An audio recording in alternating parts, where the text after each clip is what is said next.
Dear students, welcome to chemistry class. Today I will discuss the basic character of amines. Students, ये बहुत ही important और बहुत ही easy topic है 12th class का। तो आप वीडियो ध्यान से देखना और समझना, और ये बहुत ही इम्पॉर्टेंट है एग्ज़ाम के पॉइंट ऑफ व्यू से। टॉपिक छोटा है, इजी है और इम्पॉर्टेंट है, तो हमें ये अच्छी तरह करना चाहिए। स्टूडेंट्स, यहाँ हम बात कर रहे हैं बेसिक करैक्टर ऑफ एमीन्स के बारे में। ठीक है, तो सबसे पहले हमें कुछ इसमें आ, आ, आ, कुछ बातें हमें पता होनी चाहिए, और वो बात ये है कि एमीन्स, सबसे पहले तो क्वेश्चन यही रेज होता है स्टूडेंट्स कि एमीन्स बेसिक नेचर या बेसिक करैक्टर क्यों शो करती है। तो स्टूडेंट्स, हमें पता है कि जो एमीन्स होती हैं, यानी कि सपोज़ करो अगर मैं 1 डिग्री एमीन की भी बात करती हूँ, तो स्टूडेंट इसके पास में क्या है, लोन पेयर है।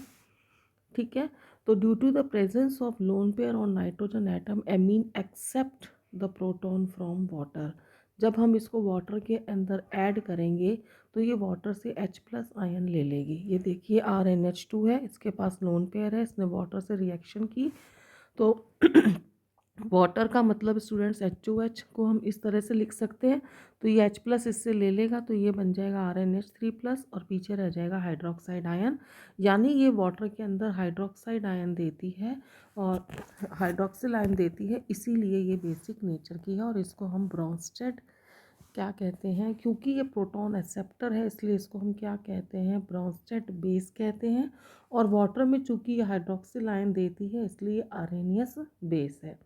तो आर्हेनियस के अकॉर्डिंग भी ये बेस है और ब्रोंस्टेड के अकॉर्डिंग भी ये बेस है। ठीक है।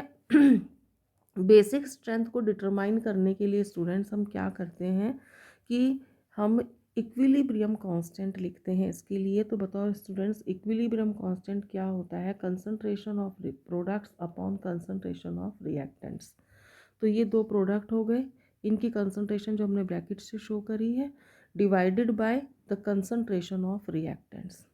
ठीक है, रिएक्टेंट्स में स्टूडेंट एक रिएक्टेंट है वाटर, और वाटर चूँकि सॉल्वेंट है, लार्ज एक्सेस में होता है, इसलिए इसकी अमाउंट को हम कांस्टेंट मान सकते हैं।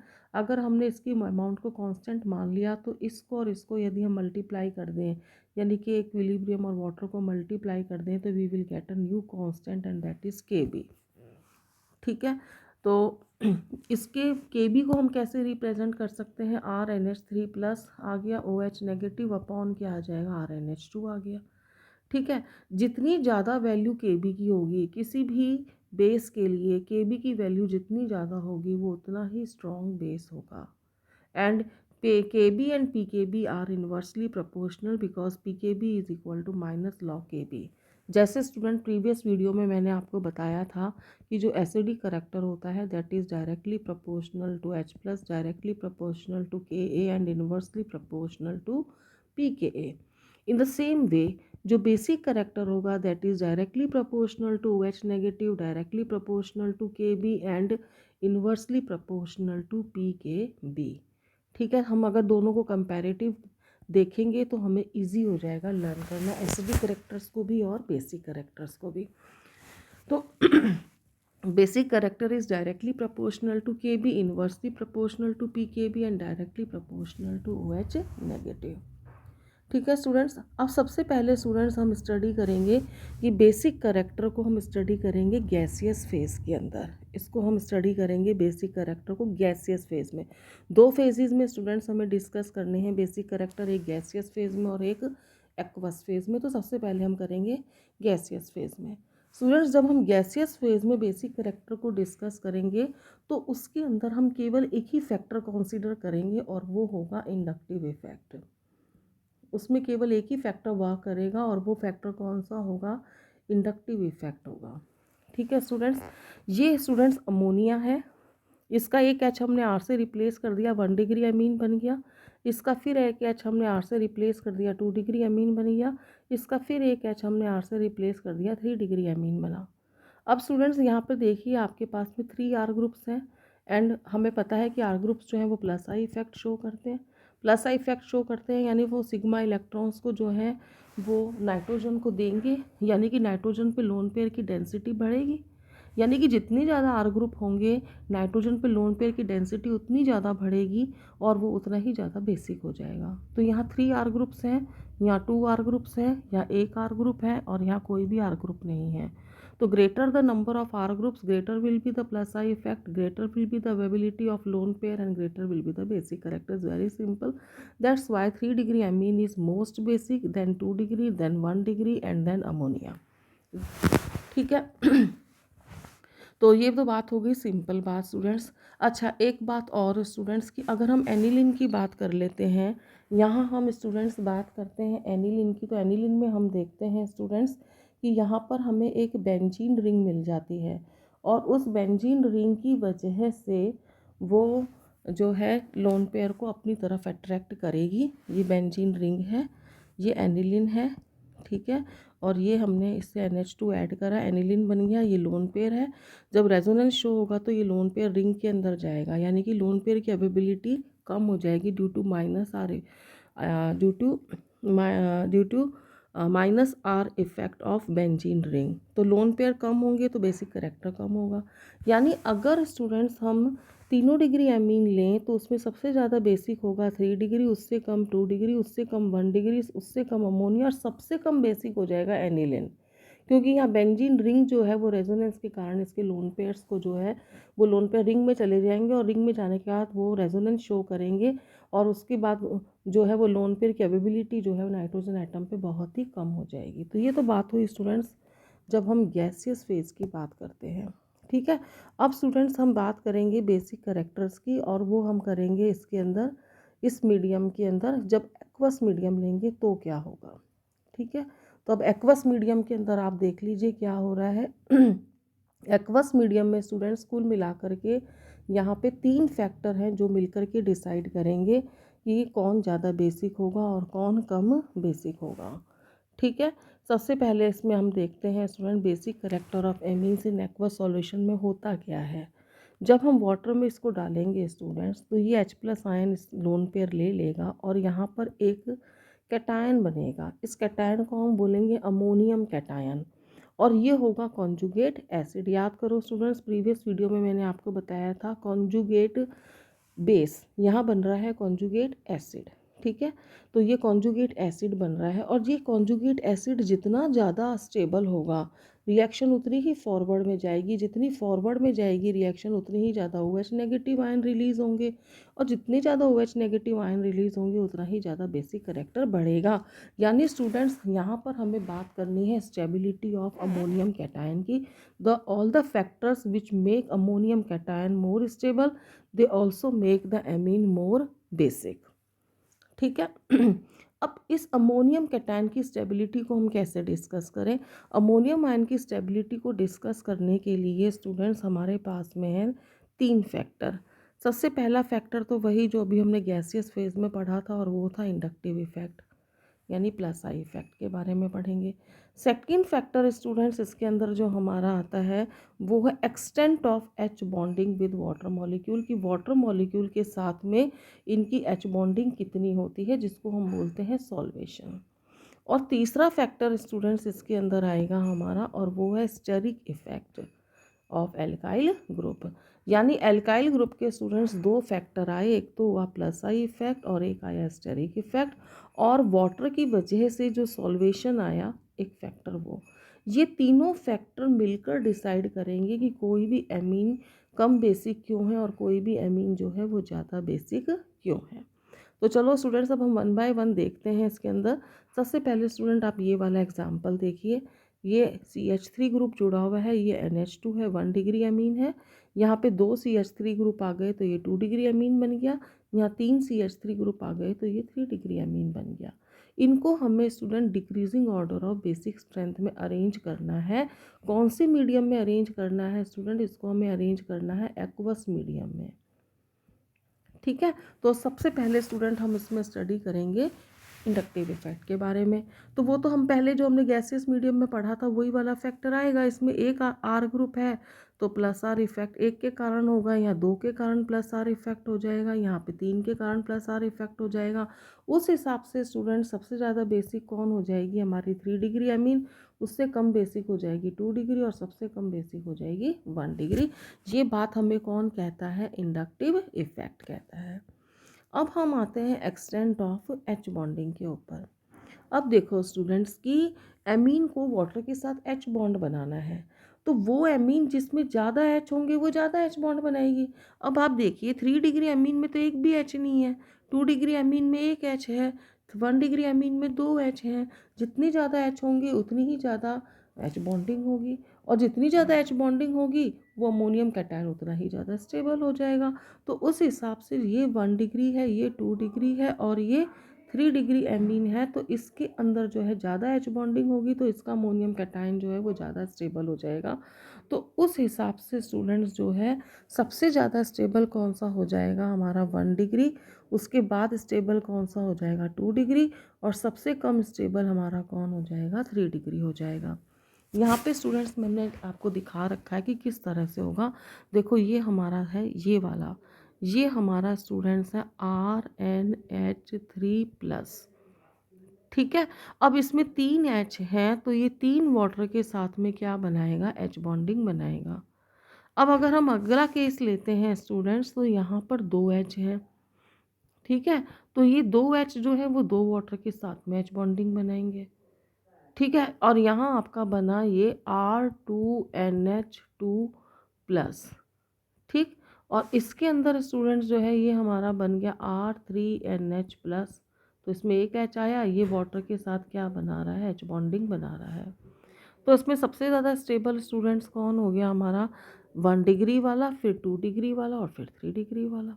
अब अगर हम स्टूडेंट्स इंडक्टिव इफेक्ट को और सॉल्वेशन इफेक्ट को कंपेयर करें तो हम देखेंगे कि दोनों बिल्कुल रिवर्स है। इंडक्टिव इफेक्ट के अकॉर्डिंग जो है 3 degree amine is more basic then 2 degree is more basic then 1 degree, और सॉल्वेशन इफेक्ट के कारण 1 degree is more than 2 degree is more than 3 degree. ठीक है, दोनों बिल्कुल रिवर्स हो गए एक दूसरे के। लेकिन स्टूडेंट्स क्या है कि 2 डिग्री के मामले में दोनों एक ही बात बता रहे हैं। ठीक है, तो दोनों फैक्टर्स मिलकर के सबसे ज़्यादा बेसिक किसको बना देंगे? 2 डिग्री को बना देंगे। तो 1 डिग्री, 2 डिग्री और 3 डिग्री में से सबसे ज़्यादा बेसिक कौन सा हो जाएगा? हमारा 2 डिग्री हो जाएगा। ठीक, अब स्टूडेंट्स क्या है, तीसरा फैक्टर आएगा, और तीसरा फैक्टर कौन है? स्टेरिक फैक्टर है। स्टेरिक फैक्टर क्या कहता है स्टूडेंट्स की, जो ये सॉल्वेशन इफेक्ट हमने पढ़ा, यहाँ पे जो आर ग्रुप है, अगर ये आर ग्रुप मिथाइल हैं, ठीक है, तो वो छोटा ग्रुप है, और छोटा ग्रुप होने की वजह से सॉल्वेशन के ऊपर कोई असर नहीं पड़ेगा, यानी कि स्टेरिक हिंड्रेंस कॉज नहीं करेगा। और ऐसी स्थिति में स्टेरिक फैक्टर जब काम ही नहीं करेगा, तो 2 ही फैक्टर काम करेंगे। एक तो कौन सा इफेक्ट काम करेगा? आई, और एक कौन सा इफेक्ट काम करेगा? सॉल्वेशन इफेक्ट काम करेगा। And solvation effect dominates over I effect, यानी सॉल्वेशन इफेक्ट डोमिनेट करेगा, यानी कि बेसिसिटी कौन, बेसिक करेक्टर कौन डिसाइड करेगा? सॉल्वेशन। और सॉल्वेशन कह रहा था कि 1 degree is more than 2 degree is more than 3 degree, but 2 degree के ऊपर दोनों ने अपनी सहमति दिखाई थी, इंडक्टिव ने भी दिखाई थी और सॉल्वेशन ने भी दिखाई थी, यानी 2 डिग्री तो सबसे ज़्यादा बेसिक होगा ही होगा। अब 1 डिग्री और 3 डिग्री में से सॉल्वेशन किसको कह रहा था? 1 डिग्री को, तो भाई 1 डिग्री हो जाएगा, और उससे सबसे कम किसका हो जाएगा? 3 डिग्री हो जाएगा। यानी अगर हमारा ये R group students methyl group है, तो स्टेरिक हिंड्रेंस का कोई रोल नहीं होगा, केवल किसका रोल होगा? सॉल्वेशन का रोल डोमिनेट करेगा, और उस हिसाब से 2 degree is greater than 1 degree is greater than 3 degree. हम 213 नंबर याद कर लेंगे स्टूडेंट्स। तो ओवरऑल ऑर्डर क्या आया? ये 2 डिग्री, ये 1 डिग्री और ये 3 डिग्री। ठीक है, अब स्टूडेंट क्या है कि अगर हम मिथाइल की जगह पे कौन सा ग्रुप ले लेते हैं? इथाइल ग्रुप ले लेते हैं। तो इथाइल ग्रुप तो बड़ा हो गया। अब अगर यहाँ पर हम आर ग्रुप जो है स्टूडेंट्स, वो हम इथाइल ग्रुप ले लेते हैं, यहाँ पर हम लेते हैं इथाइल ग्रुप, तो बताओ ये तो बल्कि ग्रुप हो गया। 3 तो हाइड्रोजन बॉन्ड ये बन रहे हैं, और ऊपर से ये बल्कि ग्रुप हो गया, तो ये तो कैटायन कैसा हो जाएगा? अनस्टेबल। और जब ये 2 इथाइल ग्रुप आएंगे तो और भी अनस्टेबल, और जब 3 इथाइल आएंगे तो और भी अनस्टेबल हो जाएगा। ठीक है, तो स्टेरिक हिंड्रेंस इफेक्ट क्या करेगा स्टूडेंट? सॉल्वेशन इफेक्ट को के इफेक्ट को कम कर देगा, यानी वीक बना देगा। यानी कि जब हमारे दो फैक्टर्स की बात चल रही थी, कौन कौन से फैक्टर की चल रही थी, आई वर्सेस हमारा क्या चल रहा था, सॉल्वेशन। तो जब हमने मिथाइल ग्रुप लिया था तो सॉल्वेशन इफेक्ट डोमिनेट कर रहा था। लेकिन अगर हमने C2H5 ग्रुप ले लिया तो स्टेरिक हिंड्रेंस आ गया, और स्टीयरिक हिंड्रेंस की वजह से क्या होगा, सॉल्वेशन इफेक्ट वीक पड़ जाएगा, यानी इंडक्टिव इफेक्ट जो है वो डोमिनेट करेगा। ठीक, यानी 2 डिग्री तो सबसे ज़्यादा बेसिक होनी ही थी। अब इंडक्टिव इफेक्ट कहता था कि भाई 3 degree is greater than 2 degree is greater than 1 degree, तो 2 डिग्री तो सबसे ज़्यादा हो ही गया। 1 डिग्री और 3 डिग्री में से कौन सा ज़्यादा हो जाएगा, 3 डिग्री हो जाएगा। यानी अगर हम डाईइथाइल एमीन, ट्राईइथाइल एमीन और इथाइल एमीन लेते हैं तो इसमें सबसे ज़्यादा बेसिक करेक्टर किसका होगा, 2 डिग्री का, उसके बाद 3 डिग्री का, और उसके बाद 1 डिग्री का हो जाएगा।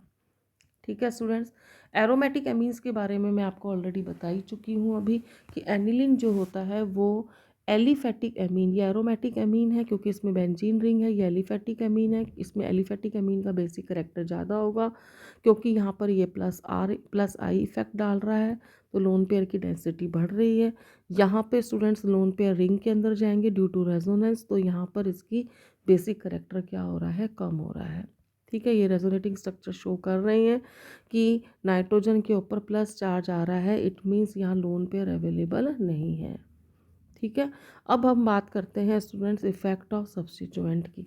अब जैसे हमने स्टूडेंट्स एसिडिक करेक्टर में करा था, बिल्कुल उसका जस्ट रिवर्स हो जाएगा। यहाँ इलेक्ट्रॉन डोनेटिंग ग्रुप जो होंगे स्टूडेंट्स, वो लोन पेयर की डेंसिटी को बढ़ाएंगे और बेसिक करेक्टर को बढ़ाएंगे। EWG ग्रुप जो है वो इलेक्ट्रॉन की डेंसिटी विड्रॉ करेंगे तो लोन पेयर की अवेबिलिटी क्या होगी, कम होगी, तो बेसिक करेक्टर क्या होगा, कम। यानी EDG ग्रुप अगर जुड़ा हुआ है तो बेसिक करेक्टर जो है वो ज़्यादा होगा, और EWG ग्रुप जुड़ा हुआ है तो बेसिक करेक्टर वीक हो जाएगा। जैसे फॉर एग्जांपल देख लीजिए स्टूडेंट्स, यहाँ पर हमने CH3 ग्रुप जोड़ा है। CH3 ग्रुप तो हमें पता है +I इफेक्ट शो करता है। अब +I इफेक्ट डिस्टेंस के साथ में वीक हो जाता है। यहाँ ये मेटा पोजीशन पे है, यहाँ वो पैरा पोजीशन पे है, तो बताओ कौन ज़्यादा बेसिक हो जाएगा, ये वाला ज़्यादा बेसिक हो जाएगा। अब हमने EWG ग्रुप लेते हैं। EWG ग्रुप हमने जो पहले करे थे स्टूडेंट्स, अभी एसिडिक करेक्टर प्रीवियस वीडियो में बताए थे, वही होंगे EWG ग्रुप, और यही होंगे EDG ग्रुप। जो हमने एसिडिक करेक्टर डिस्कस करते समय करे थे स्टूडेंट्स, ग्रुप्स याद करे थे, EDG कौन से हैं और EWG कौन से, वही इसमें होंगे। अब इसमें क्या है स्टूडेंट्स कि NO2 ग्रुप जो है वो -R ग्रुप भी शो, -R इफेक्ट भी शो करता है और -I इफेक्ट भी शो करता है। अब R effect is dominates over -I effect. ठीक है, अगर ये पैरा पोजीशन पे है तो स्टूडेंट्स -R इफेक्ट वर्क करेगा, अगर ये मेटा पोजीशन पर है तो कौन सा इफेक्ट शो करेगा, -I। लेकिन -R जो है वो डोमिनेट करता है, यानी कि ये इलेक्ट्रॉन ज़्यादा विड्रॉ करेगा, ये इलेक्ट्रॉन कम विड्रॉ करेगा, यानी कि लोन पेयर इसमें ज़्यादा रहेंगे, यानी ये ज़्यादा बेसिक हो जाएगा। ठीक है स्टूडेंट्स, अब जैसे स्टूडेंट्स हमने वहाँ बेंजोइक एसिड के बारे में किया था कि अगर यहाँ पर ऑर्थो पोजीशन पे कोई भी ग्रुप जुड़ जाए, एनी ग्रुप जुड़ जाए, वो सबसे ज़्यादा एसिडिक होगा। इन द सेम वे यहाँ जस्ट रिवर्स हो जाएगा, अगर यहाँ पर ऑर्थो पोजीशन पे कोई भी ग्रुप जुड़ा हुआ है, चाहे वो EWG ग्रुप हो चाहे वो EDG ग्रुप हो, वो लेस बेसिक होगा। जैसे अभी आप देखिए स्टूडेंट्स, यहाँ पर CH3 जुड़ा हुआ है तो ये लेस बेसिक हो जाएगा। लेकिन स्टूडेंट्स इसी में एक स्पेशल केस है, और वो केस ये है कि अगर कोई एक्स जो है, ये जो एक्स है, अगर वो मिथॉक्सी ग्रुप है या हाइड्रोक्सी ग्रुप है, तो ऐसी स्थिति में यहाँ पर ऑर्थो इफेक्ट जो है वो वर्क नहीं करेगा। ठीक है, अब OH ग्रुप कौन सा इफेक्ट शो करता है, +R। OCH3 ग्रुप भी कौन सा इफेक्ट शो करता है, +R इफेक्ट शो करेगा, यानी कि इलेक्ट्रॉन की डेंसिटी को बढ़ाएंगे और बेसिक करेक्टर को भी बढ़ाएंगे। अब देखो स्टूडेंट्स, हम कुछ NCERT के क्वेश्चंस देख लेते हैं जो एग्जाम में पूछे जाते हैं। अब पहला क्वेश्चन आप देखिए स्टूडेंट्स, उसमें कह रहे हैं arrange the following decreasing order. Decreasing order का मतलब स्टूडेंट्स ये वाला ऑर्डर होता है, यानी सबसे ज़्यादा बेसिक करेक्टर को पहले लिखेंगे, सबसे कम बेसिक को हम बाद में लिखेंगे। ठीक है, अब यहाँ इन्होंने स्टूडेंट्स कुछ मेंशन नहीं करा है कि वो गैसियस फेज की बात कर रहे हैं या एक्वस फेज की बात कर रहे हैं। तो ऐसी स्थिति में स्टूडेंट्स आप खुद ही अपने आंसर के अंदर ये लिख देना, assuming the assuming in gaseous phase. ठीक है, हम ये एज्यूम कर रहे हैं कि जो एमीन्स हमें दी गई हैं वो कौन से फेज में है, गैसियस फेज में है। तो गैसियस फेज में तो स्टूडेंट्स केवल एक ही इफेक्ट काम करता है, आई इफेक्ट। ठीक है, और जितने ज़्यादा प्लस आई इफेक्ट होंगे उतने लोन पेयर ज़्यादा होंगे। अब यहाँ पर देखो स्टूडेंट, दो इथाइल ग्रुप है 2 डिग्री है, एक इथाइल ग्रुप है 1 डिग्री है। अच्छा, यहाँ पे स्टूडेंट C6H5 यानी बेंजीन रिंग आ गई, यानी लोन पेयर तो रिंग में चले जाएंगे। अच्छा, यहाँ पे स्टूडेंट्स कोई आई इफेक्ट लग ही नहीं रहा, तो बताइए क्या होना चाहिए। 3 degree is greater than 2 degree is greater than 1 degree is greater than ammonia. ठीक है, and ammonia is greater than aniline. तो सब 3 डिग्री तो इसमें है ही नहीं, तो ये हो गया 2 डिग्री, ये हो गया 1 डिग्री, उसके बाद अमोनिया, और सबसे कम कौन हो जाएगा, ये हो जाएगा। अब आप देख लीजिए, ये ऑर्डर आ गया इसका। ठीक है, अब इसको एक्सप्लेन किस बेस पे करना है, जैसे हमने पहले किया था उसी तरह से आपको एक्सप्लेन करना है। एक्सप्लेन का बेसिस क्या रहेगा, प्लस आई इफेक्ट रहेगा, और इस केस के अंदर रेजोनेंस रहेगा। अगला केस देख लेते हैं स्टूडेंट्स। C2H5NH2 1 डिग्री हो गया, C6H5NH2 C6H5 रिंग हो गया, एनिलीन हो गया। तो भाई ये तो लेस बेसिक हो गई, क्योंकि रिंग में लोन पेयर रिंग में चले जाएंगे। फिर C6H5 आया CH2NH2, यानी NH2 ग्रुप C6H5 से डायरेक्टली अटैच नहीं है, ये भी 1 डिग्री है। यहाँ 2 इथाइल ग्रुप आ गए, ये 2 डिग्री हो गया। तो स्टूडेंट्स अगर देखा जाए तो यहाँ पर हमें 2 1 डिग्री मिली स्टूडेंट्स, एक तो ये 1 डिग्री मिली और एक ये 1 डिग्री मिली। ये भी 1 डिग्री है, लेकिन ये एरोमेटिक है स्टूडेंट्स। ये एरोमेटिक नहीं है क्योंकि एमिनो ग्रुप बेंजीन से नहीं जुड़ा हुआ, CH2 से जुड़ा हुआ है। तो सबसे ज़्यादा बेसिक तो स्टूडेंट्स कौन हो जाएगा, 2 डिग्री हो जाएगा। उसके बाद में 2 1 डिग्री है, तो स्टूडेंट जिसमें रिंग नहीं है, बेंजीन रिंग नहीं है, वो ज़्यादा बेसिक होगा, ये ज़्यादा बेसिक हो जाएगा। उसके बाद में ये वाला बेसिक हो जाएगा, और इसमें तो स्टूडेंट्स जो है लोन पेयर रिंग में चले ही जाएंगे, तो ये सबसे कम बेसिक हो जाएगा। ठीक है स्टूडेंट्स, अब इसके बाद में नेक्स्ट केस देखते हैं स्टूडेंट्स। यहाँ पर ये एग्जाम्पल दे रखा है हमें, यहाँ C2H5NH2 है, C2H5 का होल ट्वाइस NH2, यानी ये 1 डिग्री हो गया, ये 2 डिग्री हो गया। C2H5 का होल 3 हो गया, यानी ये 3 डिग्री हो गया, और यहाँ C6H5NH2 हो गया। अब अगेन स्टूडेंट इन्होंने हमें नहीं बताया कि हमें ये एक्वस मीडियम की बात कर रहे हैं, गैसियस मीडियम की बात कर रहे हैं। तो यहाँ मैंने जो एक्सप्लेनेशन दिया है आपको एक्वस मान करके दिया है। एग्ज़ाम में आप दोनों तरह से दे सकते हैं। आप चाहो तो केवल गैसियस फेज़ के आधार पे दे दो, आप चाहो तो केवल एक्वस फेज़ के आधार पे दे दो, आप चाहो तो दोनों के आधार पे दे दो। ठीक है, पहले आप उसको लिख दो कि इन गैसियस फेज़, और उसको एक्सप्लेन कर दो। After that you can give कि इन एक्वस फेज़, फिर उसको एक्सप्लेन कर दो, क्योंकि गैसियस फेज़ में आंसर अलग होगा और एक्वस फेज़ में आंसर अलग होगा, और हमें नहीं पता कि एग्ज़ाम में जो आंसर की है वो किस बेस पर दी गई है। तो बेटर तो ये रहेगा कि हम दोनों ही फेज़ में एक्सप्लेन कर दें। तो गैसियस फेज़ में तो सिंपल है ही, एक्वस फेज़ के अंदर अकॉर्डिंग हम यहाँ पे देख लेते हैं स्टूडेंट्स। तो एक्वस फेज़ के आधार पे पहले हम देखेंगे आर ग्रुप क्या है। R group students ethyl group आ रहा है, इथाइल ग्रुप आ रहा है, यानी स्टेरिक हिंड्रेंस का रोल रहेगा, स्टेरिक फैक्टर का रोल रहेगा, यानी सॉल्वेशन इफेक्ट वीक रहेगा। सॉल्वेशन इफेक्ट वीक रहेगा यानी इंडक्टिव इफेक्ट जो है वो वर्क करेगा। तो सबसे पहले तो 2 डिग्री तो आना ही था स्टूडेंट्स, इसके अंदर हमारा 2 डिग्री तो हमारा इसमें आना ही था। तो सबसे पहले क्या आ गया, 2 डिग्री। उसके बाद में सॉल्वेशन वीक हो गया, इंडक्टिव होगा, यानी 3 डिग्री, और फिर हमारा क्या आ जाएगा, 1 डिग्री आ जाएगा। ठीक है, तो ये हो गया हमारा 2 डिग्री, ये हो गया हमारा 3 डिग्री, ये हो गया 1 डिग्री, और सबसे वीक ये होगा क्योंकि लोन पेयर रिंग में चला जाएगा।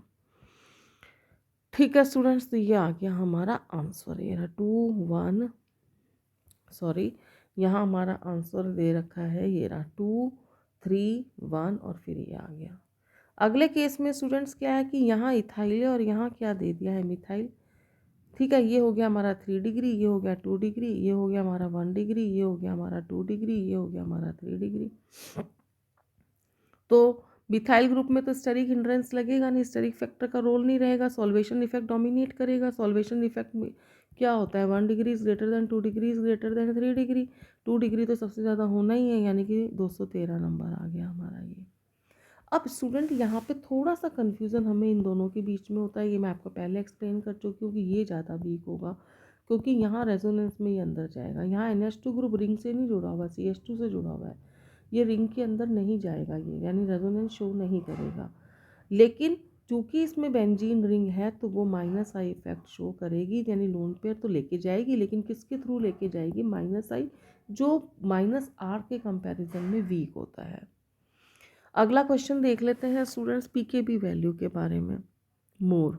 अब देखो स्टूडेंट्स, यहीं पे आप समझ जाइए कि अगर पीकेबी वैल्यू मोर है तो इसका मतलब के ए की वैल्यू क्या हो जाएगी, लेस हो जाएगी, और बेसिक करेक्टर भी क्या हो जाएगा, लेस हो जाएगा। ठीक है, तो वो कह रहे हैं कि एनिलीन का पीकेबी ज़्यादा है मिथाइलेमीन से। तो बताओ स्टूडेंट्स, मिथाइलेमीन किसे कहते हैं हम, CH3NH2 को कहते हैं मिथाइलेमीन। ठीक है, तो ये हमारी हो गया 1 डिग्री, और एनिलीन किसको कहते हैं, इसको कहते हैं। तो भाई यहाँ तो रेजोनेंस के कारण लोन पेयर अंदर चले जाएंगे, यहाँ प्लस आई इफेक्ट शो करेगा तो लोन पेयर की अवेबिलिटी बढ़ेगी, यानी ये ज़्यादा बेसिक ये कम बेसिक, यानी इसकी के ए वैल्यू ज़्यादा होगी, यानी इसकी पी के ए वैल्यू क्या होगी, कम हो जाएगी। तो इसकी पी के ए वैल्यू कम हो जाएगी, इसकी पी के ए वैल्यू क्या हो जाए, सॉरी पी के ए नहीं, पी के बी। तो इसकी के बी वैल्यू ज़्यादा होगी, इसकी पी के बी वैल्यू कम होगी, इसकी के बी वैल्यू लेस होगी, इसकी पी के बी वैल्यू क्या हो जाएगी, ज़्यादा हो जाएगी। अगला क्वेश्चन देखते हैं स्टूडेंट्स, डिक्रीजिंग ऑर्डर में अरेंज करना है। कैसे कैसे अरेंज करना है, एक तो बेसिक करेक्टर को, एक के बी करेक्टर को, और एक पी के बी, यानी 3 आंसर देने हैं स्टूडेंट्स। अच्छा, बेसिक करेक्टर और के बी का तो आंसर सेम होगा, और पी के बी का इसका जस्ट रिवर्स हो जाएगा। देखिए स्टूडेंट्स, ये वाला, ये 1 डिग्री है, 2 डिग्री, ये भी 2 डिग्री, ये 1 डिग्री हो गया। तो स्टूडेंट्स अब हम 1 डिग्री और 2 डिग्री की कैटेगरी देख लेते हैं। इसमें इथाइल ग्रुप है, इसमें इथाइल ग्रुप है। ठीक है, इसमें स्टूडेंट्स जो है एक फिनाइल ग्रुप आ गया, यानी बेंजीन रिंग आ गया, और एक मिथाइल आ गया, यानी एक प्लस आई इफेक्ट शो करेगा और एक माइनस आई इफेक्ट शो करेगा। यहाँ पे स्टूडेंट एक C6H5 है, यानी ये माइनस आई इफेक्ट शो करेगा। तो बताइए सबसे ज़्यादा बेसिक करेक्टर किसका हो जाएगा, 2 डिग्री इसका, फिर इसका 1 डिग्री का, फिर उसके बाद स्टूडेंट्स इसमें एक मिथाइल भी है, तो तीसरे नंबर पे ये, इसमें केवल फिनाइल है तो इसका नंबर आ जाएगा। तो देखिए स्टूडेंट्स, ये हो गया बेसिक करेक्टर डिक्रीजिंग ऑर्डर, और जो बेसिक करेक्टर का ऑर्डर हुआ वही के बी का ऑर्डर आ गया, राइट। अब आप देखिए पी के बी जस्ट रिवर्स, यानी पी के बी सबसे ज़्यादा इसका हो जाएगा और सबसे कम इसका हो जाएगा, तो ये सबसे बाद में आ गया। तो अब तक हमने जो बातें समझी हैं स्टूडेंट्स बेसिक करेक्टर के बारे में, solvation effect, steric factor, inductive effect, फिर हमने इसमें ये भी पढ़ा है कि गैसियस फेज़ की बात कर रहे हैं या एक्वस फेज़ की बात कर रहे हैं, तो यहाँ हम किसके थ्रू समझा रहे हैं स्टूडेंट्स, गैसियस फेज़ के थ्रू समझा रहे हैं। तो वही हमें अपने रूल्स अप्लाई करने हैं स्टूडेंट्स, ठीक है, रीज़न मैंने एक्सप्लेन कर ही रखा है। ये बहुत ही इजी क्वेश्चन है स्टूडेंट्स, ये देखिए ये एनिलीन है, इसमें EWG ग्रुप आ गया है, यानी ये इलेक्ट्रॉन को विड्रॉ करेगा, यानी लोन पेयर की डेंसिटी को कम करेगा। ये students plus I effect show कर रहा है, यानी कि लोन पेयर की डेंसिटी को बढ़ाएगा। तो सबसे ज़्यादा बेसिक ये हो गया, उससे कम ये, सबसे कम ये हो जाएगा। ठीक है स्टूडेंट्स, अगला क्वेश्चन देख लेते हैं। तो बताइए ये बेसिक करेक्टर का ऑर्डर हो गया, जो बेसिक करेक्टर का ऑर्डर है वही के बी का ऑर्डर हो जाएगा, और के बी का जस्ट रिवर्स पी के बी, यानी सबसे ज़्यादा पी के बी इसका हो जाएगा। ठीक है स्टूडेंट्स, ये मैंने आपको स्टूडेंट्स जो है एमीन्स की बेसिक करेक्टर के बारे में एक्सप्लेन करा। आई होप आपको ये समझ में आ गया होगा। कंपैरेटिवली स्टूडेंट्स ये इजी था एसिडिक करेक्टर से, क्योंकि एसिडिक करेक्टर तो स्टूडेंट्स हमने 3 के करे डिस्कस करे थे, अल्कोहल का भी करा था, फिनॉल का भी करा था, कार्बोक्सिलिक एसिड्स का भी करा था, और फिर हमने उनके जो सब्स्टिट्यूएंट जुड़े हुए थे उनको भी स्टडी किया था। यहाँ स्टूडेंट्स हमने केवल एमीन्स ग्रुप का किया है, स्टडी किया है। आई होप आपको ये बेसिक करेक्टर ऑफ एमीन समझ में आ गए होंगे। ठीक है, तो thank you very much for watching the video.